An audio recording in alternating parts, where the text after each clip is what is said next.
There was an incident took place in the Stretford Trades and Labour Club about 60 years ago, quite near where I come from, up in Stretford near Manchester.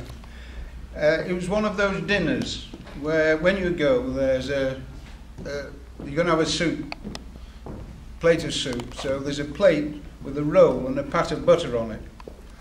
And the chief guest called over the waiter and he said, "Here son," he said, "would you stick a extra pat of butter on this plate?" And the waiter said, "I'm sorry sir, we can't, it's quantity control. It's 1 pat of butter per roll, per plate. Steward's instructions, I can't give you an..." And this chief guest drew himself up to his inconsiderable height and he said to the waiter, he said, "Do you know who I am?" And the waiter said, I'm sorry sir." He said, "I don't." He said, "Well," he said, "I'm chief guest here tonight. I'm the works convener for the Amalgamated Engineering Union for the whole of the Trafford Park Industrial Complex. I'm the leader of the Labour Caucus on Stretford Town Council, and I'm prospective Labour candidate for the DPhil constituency." And the waiter said to him, "Do you know who I am, sir?" He said, "No, who are you?" He said, "I'm the bloke that gives the butter out." Such as law and order, health and education, the 3 I shall examine this evening, it could be others, are largely dependent on the character of the communities and are not, as many believe, change agents of themselves. Many of the assertions I make will of necessity be based on national figures, but fortunately I'm blessed with an intelligent and discerning audience that will quickly make the essential local adjustments. Thank you for that. One other health warning. In social history and social analysis, unlike some branches of mathematics and science, and I'm basically a social historian and social policy analyst, there are rarely pure or unexceptional findings. It's never black and white, always a grey matter of strong tendencies or major probabilities. Thus you may have heard of different experiences to some of the claims I shall make, and I thus commend to you Charles Lamb's essay about the 2 Chinamen whose pagoda burned down with their pig inside it, and thus they discovered roast pork. And this became their favourite dish, the flaw being that they believed that each time they fancied roast pork, they had to burn down a pagoda. That was their practical experience. In short, they had generalised from the particular. So when I state some major probability, and you think it was different for your cousin Bert or your Auntie Maud, allow a Chinese wraith to whisper at your ear, roast pork. So beginning then with a long view of law and order, Britain endured a lengthy period of lawlessness throughout the 18th and for the first part of the 19th century, and then in the latter decades of the Victorian era, crime decreased dramatically. This continued for the first half of the 20th century, with, for instance, crime falling a further 5% in the immediate post-war World War II period. Crime remained then for the best part of 100 years at abnormally low levels. About the 1960s, crime jumped astronomically. From an estimated 1 million reported and unreported crimes annually in the 1940s to 15 million crimes in the 1990s. 21 woundings recorded in 1921. There were over 100,000 in 2002. 3,000 criminal offences notified in 1921. There were 5.5 million in 2002. How does one explain all this? Did the police become 15 times less efficient in this period? Well, in fact, police numbers more than doubled from 60,000 in the 1930s to 140,000 by the end of the century. And the numbers in prison likewise climbed from some 30,000 in the 1930s to 86,000 today. The emphasis was on prevention. Indeed, some provincial forces were initially described as preventative forces. The tall police helmet was chosen because it would be noticed, and would-be criminals would desist, and the truncheon or cutlass was preferred to the firearm, so that hands-on apprehension would be simpler. Nowadays, as in the 18th century, communal disciplines are much slacker, and social determinants attend lots of crimes irrespective of police action. First, there are an estimated 300,000 plus drug addicts in the UK, and no less than a third of theft and property offences are drug related. 120,000 licensed premises in England and Wales with a turnover of £22 billion a year, and 40% of violent crimes are alcohol related. Indeed, you might argue notionally that if there were no illegal drugs and no alcohol, the crime rate would be about 50% lower. Over the last 50 years, road travel has sprung tenfold from 30 billion to well over 300 billion miles yearly in the United Kingdom. There are roughly 300,000 road accident casualties each year in the UK, leading to some 3,200 deaths and 30,000 serious injuries. Of those hit by a car moving at 30 miles per hour, 80% survive. At 40 miles per hour, the survival rate plunges to an alarming 10% only. Road deaths have subsided a little recently, the main reason being, according to experts, the abandonment of roads by pedestrians. In the struggle for the streets, says one commentator, the pedestrians lost.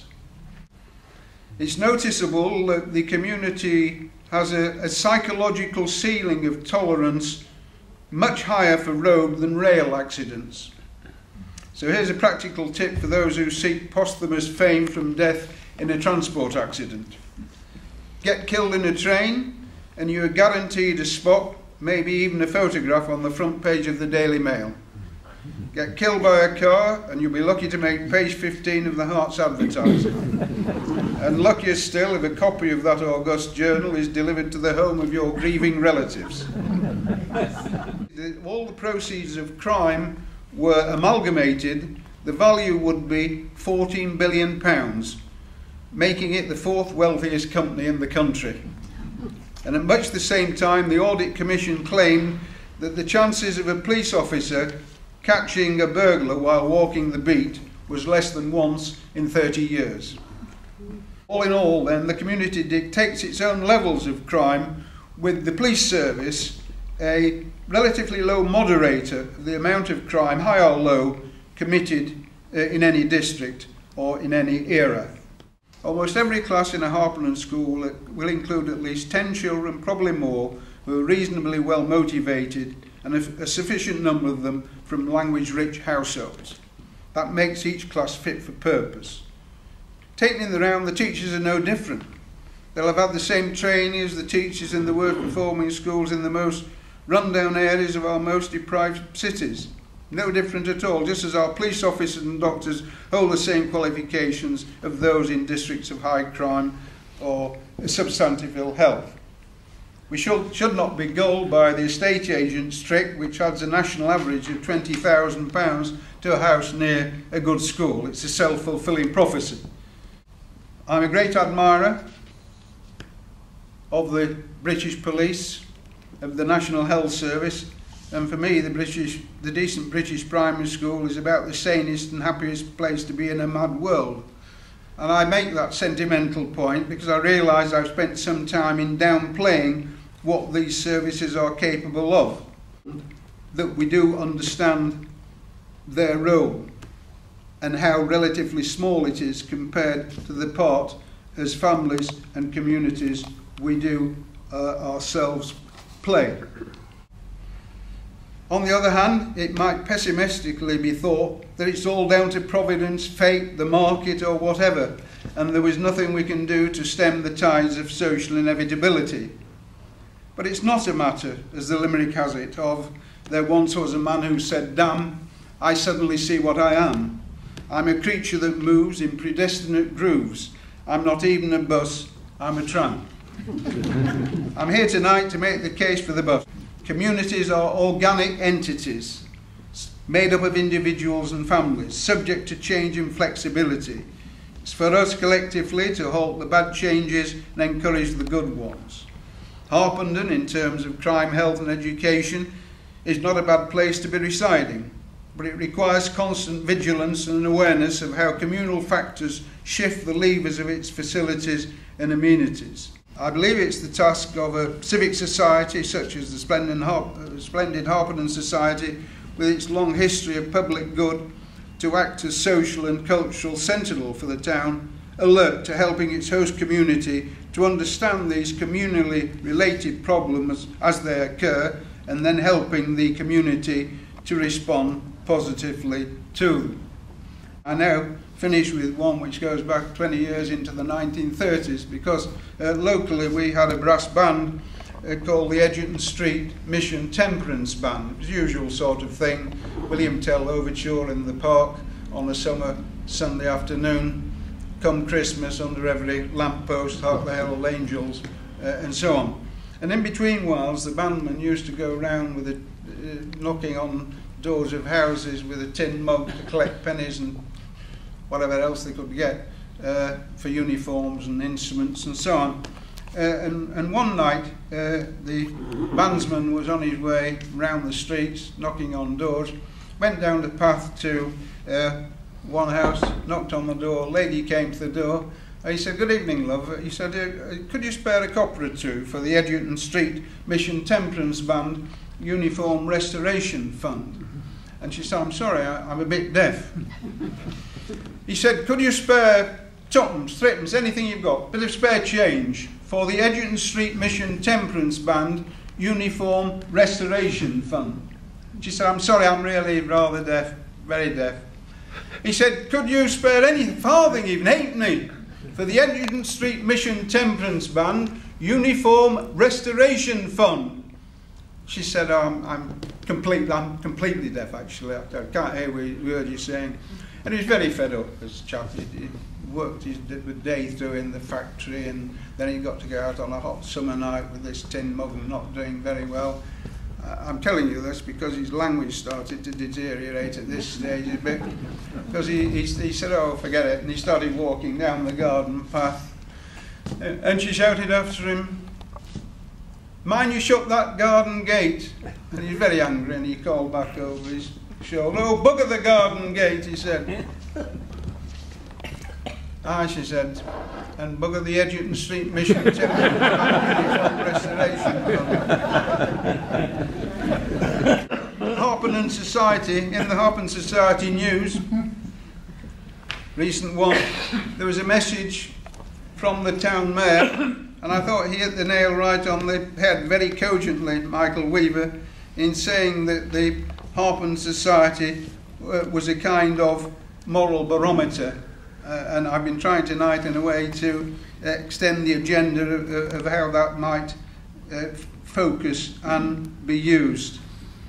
Let not the message of the Harpenden Society then similarly fall, like the Edgerton Street Mission Temperance Band Uniform Restoration Fund, on deaf ears. I'd like to say thank you very much to Eric. Very interesting talk. Thank you so much. Would you like to answer a few questions? I'll listen to a few questions. I know someone who wants to ask one. Oh, right. One of many, but I think one general solution is to intersperse the sorts of messages about crime, health, education, and so on, more into the in a more community-friendly manner, and not rely entirely on the message coming from the institution. On the role of corporal punishment, it's now been effectively abolished. Was that a mistake? No, I don't think so. I mean, these are personal opinions. It's in a civilized society, you should, reduce yourself to adopting, as it were, the methods of those who are offending against you in that way. As a deterrent. I get my card.